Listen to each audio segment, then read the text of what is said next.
Hello everyone, NDC EDU के online platform पर आपका स्वागत है। इससे पिछली क्लास में हमने देव ब्रोगली के जो वेव फॉर्म थी उन्होंने बताया था ड्यूअल नेचर, उसके बारे में देखा था, और हाइजेनबर्ग का अनसर्टेनिटी प्रिंसिपल था उसके बारे में देखा था। आज हम इस टॉपिक पर बेस्ट न्यूमेरिकल करेंगे। उससे पहले जो हाइजेनबर्ग अनसर्टेनिटी प्रिंसिपल था उसके बारे में पढ़ते हैं। बोर ने क्या बताया कि जो भी इलेक्ट्रॉन है उनका क्या कर सकते हैं, मोमेंटम एंड जो पोजीशन है एक्यूरेटली एक साथ फाइंड कर सकते हैं, ये उन्होंने बता दिया था। बट इलेक्ट्रॉन जो है वो मटेरियल नहीं, एक तरीके से बहुत स्मॉल पार्टिकल और जैसे ही वेव की फॉर्म में आएगा इलेक्ट्रॉन तो उसका जो मोमेंटम है और जो पोजीशन है उसमें अनसर्टेनिटी होगी। कैसे कि हम एक साथ दोनों को फाइंड नहीं कर सकते। अगर पोजीशन सही होगा तो हमारे पास जो मोमेंटम है वो डिफरेंट मिलेगा। इट मीन्स दोनों को एक साथ हम फाइंड नहीं कर सकते, एक्यूरेसी के साथ कुछ ना कुछ डिफरेंट ही मिलेगा। तो हाइजेनबर्ग अनसर्टेनिटी रूल क्या था कि चेंज इन पोजीशन और ये मोमेंटम, ये दोनों क्या होंगे, एक्यूरेसी के साथ चेंज नहीं होंगे, बट इन दोनों का जो मल्टीप्लाई है वो क्या होगा, ऑलवेज ग्रेटर देन और इक्वल टू h/4π मिलेगा। Change in position and change in momentum, ये क्या था, अनसर्टेनिटी इन पोजीशन। ये अगर डेल एक्स की बात करें, डेल एक्स क्या है, अनसर्टेनिटी इन पोजीशन, और अगर डेल पी की बात करें तो ये पी का मतलब क्या होता है, मोमेंटम, तो यहाँ डेल पी क्या हो जाएगा, अनसर्टेनिटी इन मोमेंटम। ये हमारे पास दोनों के दोनों हो गए। इनकी वैल्यू क्या मिलेगी, h/4π के इक्वल मिलेगी या हमेशा ग्रेटर मिलेगी, दोनों का मल्टीप्लाई। h क्या है, यहाँ पर प्लांक कांस्टेंट है, तो ये कंडीशन थी। अगर हम बात करें डेल एक्स, अगर डेल एक्स को हम जीरो कर दें, डेल एक्स को अगर हम जीरो कर दें तो डेल पी की वैल्यू क्या हो जाएगी, इन्फानाइट हो जाएगी। या फिर डेल पी को हम जीरो कर दें तो इसकी पोजीशन इन्फानाइट मिलेगी। एक कंडीशन, जैसे ही वेव की फॉर्म में आ गए इलेक्ट्रॉन वगैरह या जो स्मॉल पार्टिकल्स इलेक्ट्रॉन की तरह जिनका मास जो होता है वो बहुत लेस होता है, तो उनके अंदर ये कंडीशन मिलेगी। हमारे पास P इक्वल टू क्या होता है, mv होता है। तो यहाँ से जो डेल P है उसकी वैल्यू क्या हो जाएगी, m डेल v। की मास तो कांस्टेंट है, मास चेंज नहीं हो रहा, बट वेलोसिटी जो है वो पोजीशन चेंज हो रही है, तो वो चेंज कर रहा है। तो यहाँ पर अगर हम वैल्यू रखें तो हमारे पास क्या मिलेगा, del x into m del v greater than equal to h/4π। अब मास क्या मिलेगा, हमारे पास कांस्टेंट मिलेगा, तो हम वैल्यू निकाल सकते हैं del x into del v greater than equal to h/4πm। यहाँ पर इस तरीके से ले जाके हम यहाँ पर अगर हम कंडीशन चेक करें कि हमने क्या कर दी, पोजीशन की वैल्यू क्या कर दी, अनसर्टेनिटी वो जीरो कर दी कि पोजीशन एकदम सही है, तो वेलोसिटी की वैल्यू कितनी हो जाएगी, ये जीरो अगर इन साइड लेके जाएंगे तो हमारे पास जो अनसर्टेनिटी इन वेलोसिटी है डेल वी वो कितना मिलेगा, जीरो वो इन्फानाइट मिलेगा। 1/0 क्या हो जाएगा, इन्फानाइट हो जाएगा। अगर हम पोजीशन जीरो कर देते हैं डेल एक्स की वैल्यू तो डेल वी कितना मिल रहा है, इन्फानाइट मिल रहा है। अगर वैसे ही डेल वी जीरो करते हैं तो डेल एक्स क्या मिलेगा हमें, इन्फानाइट मिलेगा। इट मीन्स उन्होंने ये बताया कि इलेक्ट्रॉन जैसे स्मॉल पार्टिकल जो हैं उनकी जो वेलोसिटी है या फिर उनका जो मोमेंटम है और उनकी जो पोजीशन है वो एक साथ एक्यूरेसी के साथ हम चेक नहीं कर सकते, वो पता नहीं लगा सकते, क्योंकि इलेक्ट्रॉन जैसे ही वेव की फॉर्म में आएगा उसकी पोजीशन एक स्पेस के अंदर रहेगी, एक पोजीशन पर नहीं रहेगी, एक पॉइंट पर नहीं रह के स्पेस में रहेगी, तो पोजीशन का हम सही से पता नहीं लगा सकते, मोमेंट का पता लगा सकते। ये हाइजेनबर्ग रूल था। हमारे पास क्या है, एक ये इंपॉर्टेंट है और हमारे पास एक ये इंपॉर्टेंट है, ये न्यूमेरिकल में यूज में आता है। अब हम इन पर बेस्ट न्यूमेरिकल देखते हैं।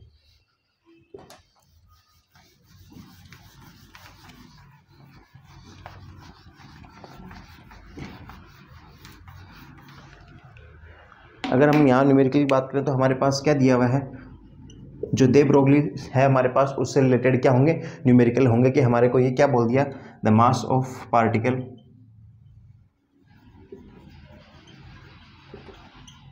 1 milligram has velocity 3 × 10⁻⁶ find wavelength. कि हमारे से क्या करवा ली, वेवलेंथ फाइंड करवा ली। क्या क्या दे दिया हमें, एक तो मास दे दिया और दूसरा क्या दे दिया, वेलोसिटी दे दिया। तो ऐसा रिलेशन कहाँ था, देव ब्रोगली जो था वहाँ पर ऐसा रिलेशन मिल रहा था ड्यूअल नेचर के अंदर। और किस तरीके से मिल रहा था हमें, कि हमारे को क्या दिख रहा था, लेमड़ा = h/mv, ऐसा कुछ रिलेशन मिल रहा था जहाँ पर मास और वेलोसिटी की जरूरी थी, क्योंकि h तो क्या था, प्लांक कांस्टेंट था, और इसकी वैल्यू क्या थी हमारे पास 6.63 × 10⁻34। जूल इंटू सेकेंड, और हमारे पास क्या दिया हुआ है, मास दिया हुआ है। मास कितना दिया हुआ है, 1 मिलीग्राम। तो इसको हम किस में कन्वर्ट करेंगे, सबसे पहले 1 मिलीग्राम को ग्राम में करें तो 1 इंटू 10⁻³ ग्राम, और फिर वापस ग्राम को हम किलोग्राम में कन्वर्ट करें तो हमारे पास क्या मिलेगा, 1 इंटू 10⁻⁶ किलोग्राम। ये हमारे पास वैल्यू मिली मास की 1 इंटू 10⁻⁶ किलोग्राम, इंटू हमारे पास वेलोसिटी है। वेलोसिटी अगर मीटर पर सेकंड में दी हुई है हमारे पास मीटर पर सेकंड, तो कितना हो जाएगा 3 इंटू 10⁻⁶ मीटर पर सेकंड। ये हमारे पास वैल्यू मिल गई। अगर हम इसको कैलकुलेट करते हैं तो हमारे पास क्या होगा, 10⁻⁶ और 10�6 तो कितना हो जाएगा, 10⁻12 है, और लेमड़ा की वैल्यू क्या मिलेगी हमें, और 3 से ये कैंसिल आउट हो जाएगा, क्या मिलेगा 2.21 इंटू ऊपर कितनी है 10⁻34, कितनी है 10⁻34। जैसे ही ऊपर 12 हो जाएगा तो हमारे पास क्या बच जाएगा 10⁻22 मीटर। ये हमारे पास क्या मिलेगी, वेवलेंथ मिलेगी। अगर आपको मास दिया हुआ है, वेलोसिटी दी, या फिर ये बोल सकते हैं कि अगर आप मोमेंट फाइंड कर सकते हो, क्योंकि यहाँ पर तो ये भी मिल जाएगा lambda is equal to h/p, ये वैल्यू भी यहाँ पर मिल जाएगी कि lambda is equal to h/p, h Planck constant, और p क्या हो जाएगा हमारे पास, मोमेंटम हो जाएगा। इस तरीके से हम इसकी वैल्यू कैलकुलेट कर सकते हैं। इसके बाद देखते हैं हम नेक्स्ट एग्जांपल।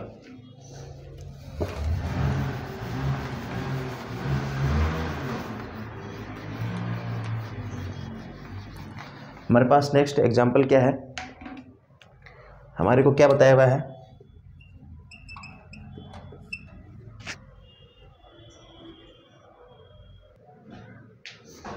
हमारे पास नेक्स्ट एग्जांपल क्या है कि what should be the momentum of 1 angstrom wavelength,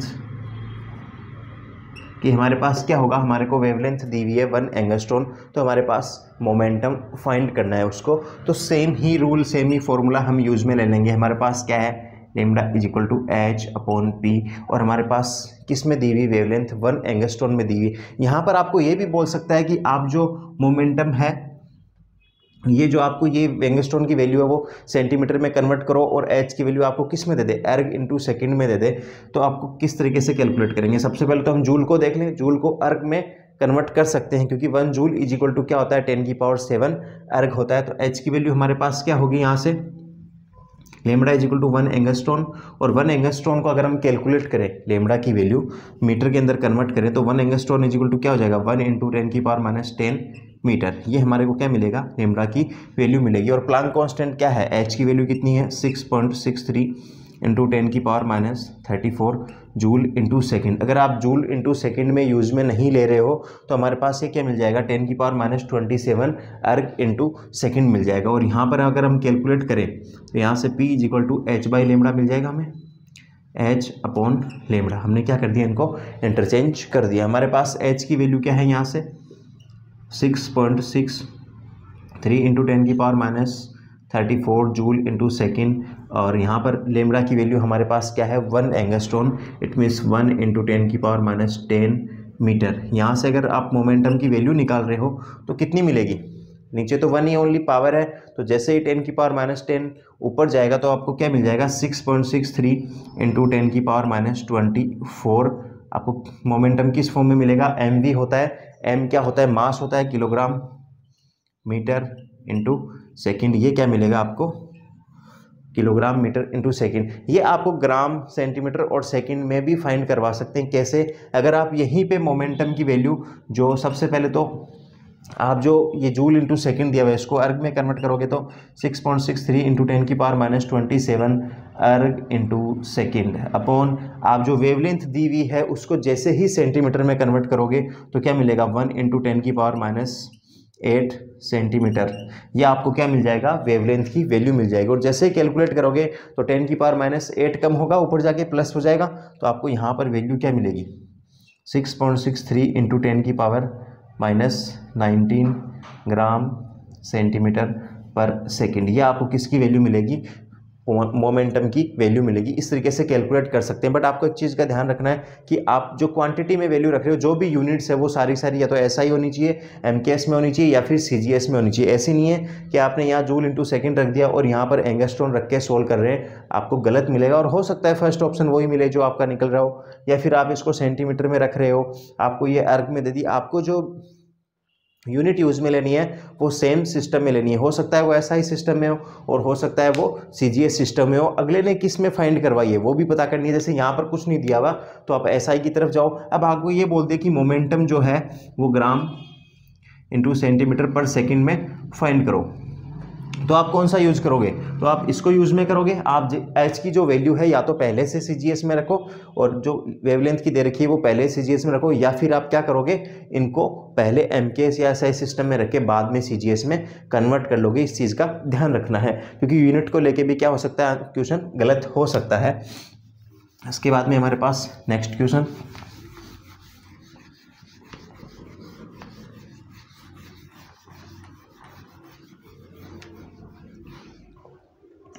इसके बाद में नेक्स्ट क्वेश्चन हमारे को ये दिया हुआ है। क्या दिया हुआ है कि what should be the mass of the photon if the wavelength is 6000 angstrom and the velocity of light is 3 × 10⁸ metre per second. आपको ये वैल्यू दी हुई है। क्या क्या दिया हुआ है आपको? एक तो वेवलेंथ दी हुई है, इट मीन्स लेमडा की वैल्यू 6000 एंगस्ट्रॉन दी हुई है, जो कितनी हो जाएगी 6 × 10⁻⁷ मीटर। ये आपके पास क्या मिल जाएगी, वेवलेंथ मिल जाएगी। क्योंकि एंगस्ट्रॉन को जैसे ही हम मीटर में कन्वर्ट करेंगे तो 10⁻⁻10 से मल्टीप्लाई करेंगे, जिससे ये जो 3 जीरो है वो कैंसिल आउट हो जाएंगे। उसके बाद में आपको क्या वैल्यू दी हुई है, वेलोसिटी की दी हुई है कितनी, 3 × 10⁸ मीटर पर सेकेंड। ये सारी किस में दी हुई है, CGS में दी हुई, MKS में दी हुई है SI सिस्टम में। तो आप जो H की वैल्यू है वो भी क्या रखोगे, SI सिस्टम में ही पुट करोगे और वो कितनी मिल जाएगी हमारे पास 6.63 × 10⁻34 जूल इंटू सेकेंड। ये आपके पास क्या मिल जाएगी, H की वैल्यू मिल जाएगी। आप कैलकुलेट कैसे करोगे, लेमडा इज इक्वल टू क्या होता है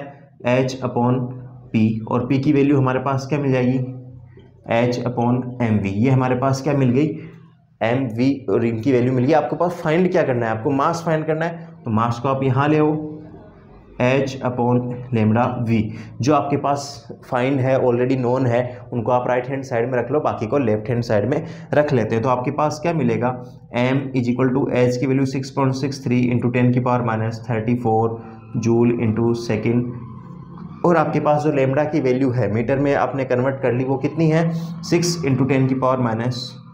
10⁻⁷ मीटर, इंटू आपके पास वेलोसिटी दी हुई है, कितनी दी हुई है, स्पीड ऑफ लाइट ही है 3 × 10⁸ मीटर पर सेकेंड। ये आपके पास क्या है, इनकी वैल्यू है। आप इनको कैलकुलेट करोगे तो आपको क्या मिलेगा, मास इज इक्वल टू, सबसे पहले तो पावर को कैलकुलेट करें तो कितना हो जाएगा हमारे पास 10⁻⁷ + 8, ये कितनी मिलेगी 10⁻1 मिलेगी। और जैसे ही ये न्यूमरेटर में जाएगी तो पावर तो क्या मिल जाएगी आपके पास 10⁻35 मिल जाएगी, ये माइनस हो जाएगी। और आपके पास ये कट करोगे तो आपको क्या मिलेगा, 3 से ये कट हो जाएगा, जो कितना बनेगा 2.21, और जैसे ही इसको 6 से कट करोगे तो आपकी क्या मिलेगा, ये 0.366 ये मिलेगा। और जैसे ही आप इसको, ये वैल्यू किस में मिलेगी आपको, किलोग्राम, और जैसे ही आप इसको पॉइंट एक और कन्वर्ट करोगे तो मास आपको क्या मिल जाएगा 3.66 × 10⁻36 किलोग्राम। यानी ये जो मास है वो इलेक्ट्रॉन से भी स्मॉल पार्टिकल है, इलेक्ट्रॉन से भी लेस मास है इस पार्टिकल का। और इसकी वेलोसिटी कितनी देर की, 3 × 10⁸ मीटर पर सेकेंड। अगर हम मास बड़े की तरफ जाते हैं, बहुत ज़्यादा मास हो जाता है, तो हमारे पास इतनी वेलोसिटी नहीं मिलेगी, आपको लो वेलोसिटी मिलेगी। बट जैसे ही वेलोसिटी बहुत ज़्यादा इंक्रीज हो जाती है, स्पीड ऑफ लाइट होती है, वेव की फॉर्म में ट्रेवल कर रही है, तो फिर आपका जो मास है वो इलेक्ट्रॉन के मास की तरह लेस ही मिलेगा, बहुत कम मास मिलेगा। इसके बाद देखते हैं नेक्स्ट क्वेश्चन। नेक्स्ट क्वेश्चन क्या दिया हुआ है, what should be the uncertainty in velocity if uncertainty in position is 500 nanometre की। आपको क्या दिया हुआ है, अनसर्टेनिटी इन पोजीशन जो डेलक्स है वो कितना दिया हुआ है 500 नैनोमीटर। और नैनोमीटर को आप मीटर में कैसे कन्वर्ट करोगे, 10⁻⁹ से मल्टीप्लाई करके। और उसके बाद में क्या दिया हुआ है, मास दिया हुआ है, तो सबसे पहले इसको कन्वर्ट करेंगे 5 × 10⁻⁷ मीटर बन जाएगा। क्योंकि 2 जीरो तो ऑलरेडी इसके पास है, जैसे 10⁻⁹ से मल्टीप्लाई करेंगे मीटर में कन्वर्ट तो ये कैंसिल आउट हो जाएंगे। उसके बाद में आपको फाइंड करना है डेल वी। वेलोसिटी में जो अनसर्टेनिटी है उसको फाइंड करना है। अनसर्टेनिटी नाम आते ही आपको क्या पता लगेगा कि हाइजेनबर्ग जो प्रिंसिपल है वो यूज में आएगा कि del x into del we is greater than equal to H upon 4πm value use होगी। आपके यहाँ पर एच की वैल्यू भी रिक्वायर्ड होगी जो कितनी है 6.63 इंटू 10⁻34 जूल इंटू सेकेंड है हमारे पास एच की वैल्यू। और मास ऑफ इलेक्ट्रॉन दिया हुआ है जो कितना है 9 इंटू 10⁻31 किलोग्राम। ये हमारे को क्या दिया हुआ है, मास दिया हुआ है। तो आपके पास क्या है, हाइजेनबर्ग की अनसर्टेनिटी आपके पास क्या थी, del x into del we greater than equal to H upon 4πm। ये हमने आज की क्लास में ही देखा है कि ये होता है। आपको वैल्यू किस किस की दी हुई है, डेल एक्स की दी हुई है, फाइंड आपको डेल वी करना है, एच आपके पास है 4π और एम भी आपके पास है। किस तरीके से फाइंड करेंगे डेल वी, फिर आप यहाँ पर वैल्यू रखेंगे इसकी तो कितनी बनेगी 5 इंटू 10⁻7 और यहाँ पर क्या मिलेगा डेल वी। ये किस ग्रेटर देन इक्वल होगा, किससे होगा, एच की वैल्यू हमारे पास 6.63 into 10⁻34 joule into second, 4 into pi की वैल्यू आपको क्या मिल जाएगी 3.14 इंटू एम की वैल्यू 9 इंटू 10⁻31 किलोग्राम। ये आपको मिलेगा। और डेल वी किस में मिलेगा, मीटर पर सेकंड में मिलेगा। तो जैसे ही आप कैलकुलेट करेंगे तो आपको क्या मिलेगा, del we greater than equal to 6.63 into 10⁻34 10⁻31 into 10⁻7 upon 5 into 4 into 3.14 into 9। ये आपको वैल्यू मिलेगी। जैसे ही आप कैलकुलेट करेंगे तो सबसे पहले कैलकुलस में आप ये ट्राई करें जितने जीरो बनेंगे उतना ज़्यादा इजी होगा। जैसे आप यहाँ पर अगर देखें तो इन दोनों को मल्टीप्लाई करने पर क्या बन रहा है 20 बन रहा है। 20 में एक जीरो है जिससे ये इजीली कैलकुलेट हो सकता है। फिर अगर आप 2 को मल्टीप्लाई करके इससे देखें 3.14 को जैसे ही 2 से मल्टीप्लाई करते तो क्या मिलता है 6.28 जो समथिंग क्या है इसी के समथिंग है। यानी इसको अगर डिवाइड करेंगे तो आपको क्या मिलेगा 1.2 के समथिंग मिलेगा। और फिर क्या मिलेगा आपको 9। तो एक जीरो तो आपके पास ये है।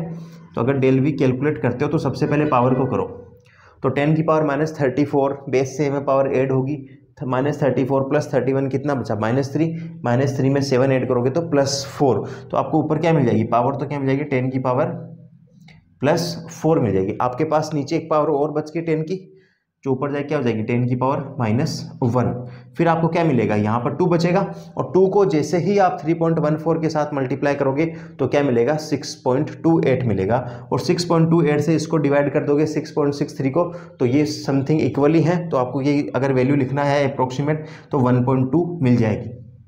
जैसे ही आप इसको डिवाइड करोगे 6.28 से तो ये समथिंग क्या इक्वली है। तो आपको इनकी वैल्यू क्या मिलेगी 1 के अप्रोक्सीमेट मिलेगी बट ग्रेटर मिलेगी 1 से। तो अगर आप इसकी वैल्यू 1.2 लिखते हैं और वापस इसको किससे डिवाइड करना है 9 से करना है। जैसे ही 1.2 को 9 से डिवाइड करोगे तो आपको क्या मिलेगा पॉइंट में नंबर मिलेगा आपको 1.2 अपॉन 9। इसकी वैल्यू क्या मिलेगी आपको 0.1 फिर क्या बचेगा 3 तो आपको क्या मिलेगा 3 ये कंटिन्यू मिलेगा। यानी इसकी वैल्यू क्या लिखेंगे हम 0.133 इंटू 10⁴ इंटू 10⁻⁻1। और जैसे ही इसको हम लिखेंगे डेल वी तो आपको क्या मिल जाएगा डेल वी ग्रेटर देन आपके पास मास लेस है तो ये कितना हो गया 10⁻³ हो गया। और 10⁻³ एक यहाँ पे यूज में आएगा तो कितना मिलेगा 133 मीटर पर सेकेंड। ये आपके पास वैल्यू मिल जाएगी। अगर आपके पास इलेक्ट्रॉन है, इलेक्ट्रॉन की वेलोसिटी क्या है हमारे पास ये मिल जाएगी। मास क्या है बहुत ही कम है तो आपको वेलोसिटी ये मिल गई। एक साथ क्या है हमारे पास अनसर्टेनिटी यही थी कि एक साथ हम वेलोसिटी और जो ये आपके पास पोजीशन है इन दोनों में कुछ ना कुछ वेरिएशन मिलेगा। आप इनको एक्यूरेटली फाइंड नहीं कर सकते। क्यों मिलेगा, क्योंकि इलेक्ट्रॉन क्या है मटेरियल तो है नहीं, मटेरियल पार्टिकल तो है नहीं, बहुत स्मॉल पार्टिकल है। बहुत स्मॉल पार्टिकल होने की वजह से जैसे ही ये वेव्स की फॉर्म में आएगा तो स्पेस में एक पोजीशन पर तो रहेगा नहीं, एक रेंज में ही बता सकते हैं हम स्पेस की कंडीशन में। जैसे ही मटेरियल पार्टिकल नहीं होगा तो हमारे पास क्या मिलेगी जो वेलोसिटी है या फिर हम मोमेंटम बोल सकते हैं और जो पोजीशन है एक साथ फाइंड नहीं हो सकते। नील्स बोर ने बोला था कि हो सकते हैं बट हाइजेनबर्ग ने क्या बोला कि नहीं मिलेगा। इनमें कुछ ना कुछ अनिश्चितता रहेगी, अनसर्टेनिटी रहेगी। कैसे कि एक को अगर हम एक्यूरेसी के साथ फाइंड कर लेते हैं तो दूसरा एक्यूरेसी के साथ फाइंड नहीं हो सकता, दोनों साथ साथ फाइंड नहीं हो सकते। लेकिन जैसे ही बड़े पार्टिकल की बात करें जैसे अभी मैं हूँ या फिर इस मार्कर की बात करें स्पेन की और बात करें कि इसकी पोजीशन और इसकी वेलोसिटी क्या हम एक साथ फाइंड कर सकते हैं। हाँ, जो भी हमारे पास ऐसे पार्टिकल्स हैं जिनको हम नेक्ड आइज के साथ देख सकते हैं, उनकी हम फाइंड कर सकते हैं पोजीशन। अभी इसकी पोजीशन पता लगा सकते हैं कि जो बर्ड है यहाँ से इसकी पोजीशन कितनी है, और ये अगर मूव कर रहा है तो इसकी वेलोसिटी फाइंड कर सकते हैं, तो मोमेंट भी फाइंड हो सकता है, मास हमें पता रहेगा ऑलरेडी, तो ये फाइंड हो सकता है अगर हम ऑब्जेक्ट की बात करें, मटेरियल पार्टिकल है उनकी बात करें। बट जैसे ही हमारे पास स्मॉल पार्टिकल आ जाएंगे, बहुत स्मॉल पार्टिकल जिनको हम माइक्रोस्कोपिक पार्टिकल बोलेंगे, तो उनके केस में ये कंडीशन नहीं मिलेगी कि मोमेंट और जो हमारे पास पोजीशन है वो एक साथ कैलकुलेट कर सके हम। कुछ ना कुछ क्या रहेगा, या तो मोमेंटम में अनसर्टेनिटी रहेगी, या फिर हमारे पास क्या रहेगा, जो पोजीशन दी हुई है उसमें अनसर्टेनिटी रहेगी। और हमने देखा भी था कि अगर हम इसको जीरो कर देते हैं यहाँ पर डेल एक्स की वैल्यू को, तो डेल वी क्या मिल जाएगा हमारे को, इन्फानाइट मिल जाएगा, बहुत ज़्यादा मिल जाएगा। इस तरीके से हमारे पास ये अनसर्टेनिटी रहेगी। इसके बाद देखते हैं नेक्स्ट क्वेश्चन। नेक्स्ट क्वेश्चन हमारे को क्या दिया हुआ है कि what should be the uncertainty in velocity of A particle of 1 kilogram mass if uncertainty in position is 1 angstrom. It means आपको क्या क्या दिया हुआ है, इस बार वही सेम कंडीशन सी है पहले वाली कि आपको एक तो मास दिया हुआ है, मास इस बार 1 किलोग्राम में बहुत बड़ा पार्टिकल है जिसको हम देख सकते हैं इलेक्ट्रॉन जैसा नहीं है, तो मास कितना है 1 किलोग्राम दिया हुआ है। और पोजीशन कितनी दी हुई है, uncertainty in position, it mean del x की वैल्यू दी हुई है 1 एंगस्ट्रॉन, जिसको हम कन्वर्ट करेंगे मीटर में तो क्या मिल जाएगा 10⁻⁻10 मीटर हमारे को ये मिल जाएगा। मास है आपके पास, प्लांक कांस्टेंट भी मिल जाएगा जो कितना है 6.63 इंटू 10⁻⁻4 जूल इंटू सेकेंड। ये आपको पास एच, डेल एक्स और डेल वी की वैल्यू मिल गई है। डेल वी की वैल्यू आपको क्या करनी है, फाइंड करनी है डेल वी की वैल्यू।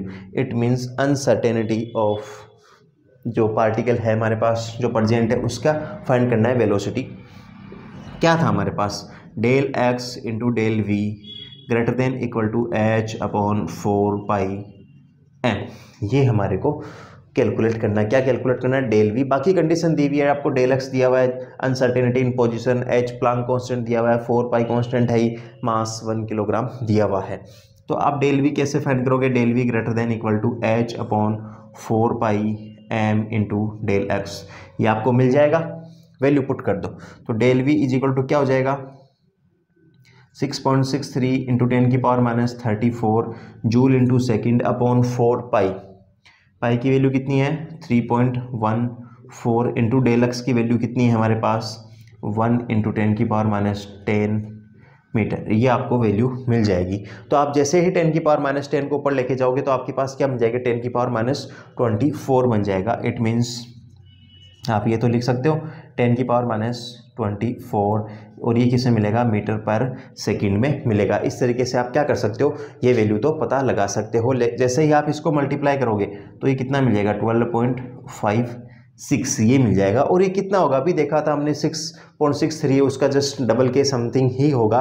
तो जैसे ही हम इसको कैलकुलेट करेंगे तो हमारे को क्या मिलेगा 0.525 इंटू 10⁻24 मीटर पर सेकेंड। क्योंकि ये क्या होगा 6 से जैसे ही डिवाइड करोगे तो 6 का डबल होता है, बट ये थोड़ा सा क्या है एक्स्ट्रा है, इस वजह से आपको क्या मिलेगा ये 0.525 ये आपको मिल जाएगा। और जैसे ही आप ये सोच रहे हो कि इसको हम आगे और कैलकुलेट करें तो आप कर सकते हो, जो क्या मिलेगा del we greater than equal to 5.25 into 10⁻25 metre per second.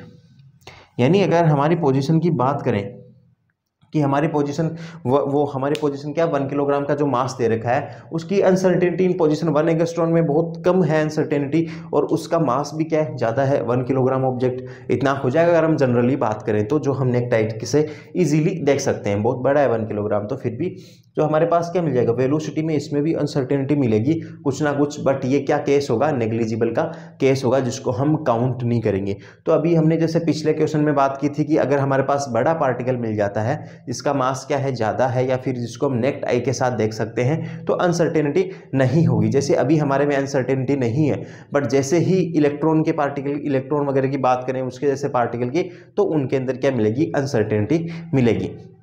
तो आज की क्लास में हमने इस पर बेस्ड न्यूमेरिकल देखे। आगे जो क्लास होगी हम उसके अंदर जो क्वांटम नंबर्स है उनके बारे में स्टडी करेंगे। Thank you.